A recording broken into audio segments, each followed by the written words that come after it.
बनाई हरावा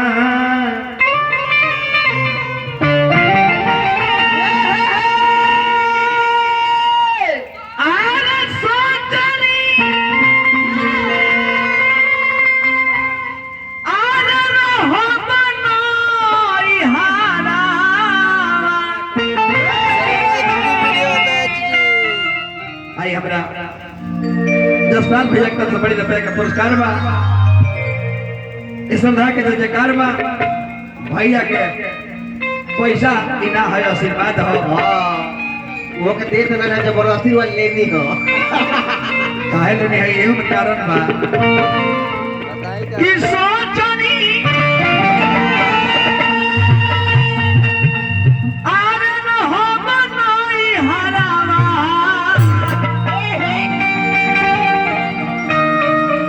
दल चार गो कहारावा ओइले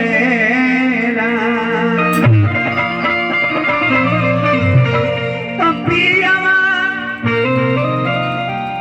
अरे बोलवल बाल घारावा दल चार गो कहारावा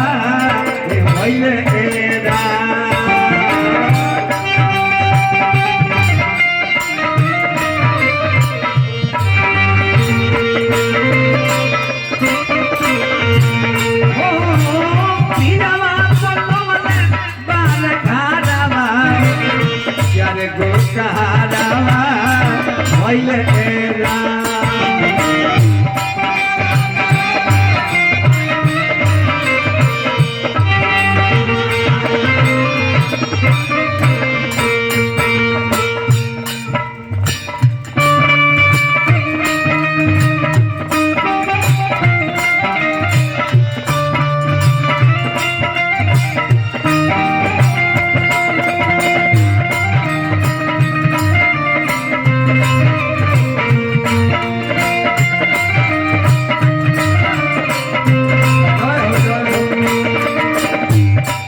बड़ी सुंदर बेंजू बादक हमारे बड़ भैया बुच्चू भैया इधर से बड़ी रुपए का पुरस्कार इस तरह के जो जयकार बा भगवान से मित्र ईश्वर कामना खातिर माई सरस्वती से प्रार्थना करे कि भैया के अग्रु में वास करी इंडिया नहीं है विदेश में नाम रोशन करी लास्ट गीत बा आपको जरूर पैसा देवे का मन करे पते सकता नहीं अब जी हम नहीं ले ए बाबा गाना बजना यही पर बंद रही गाना का पहले तरह का भाव लगता जी पेड़ दुल्हन को हतारी नहीं हमारा हाथ हवा में हटीला जाता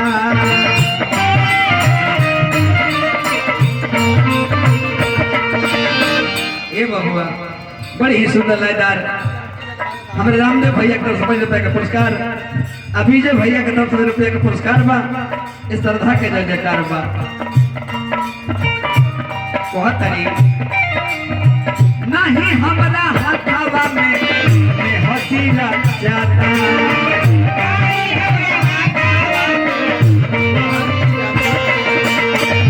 ये बबुआ नहीं दोनों ही दोई में नेवता दिया था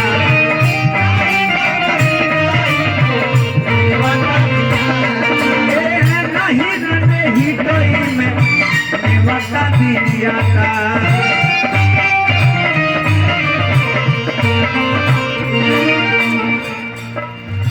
केहू नहीं अरे देताया कमरवा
कहारा वैले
गाना का दिशांतर अंतरा के भाव बा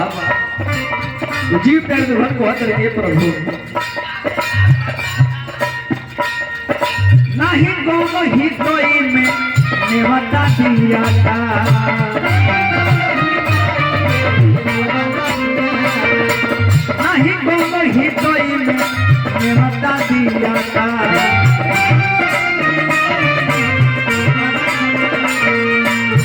ये बबुआ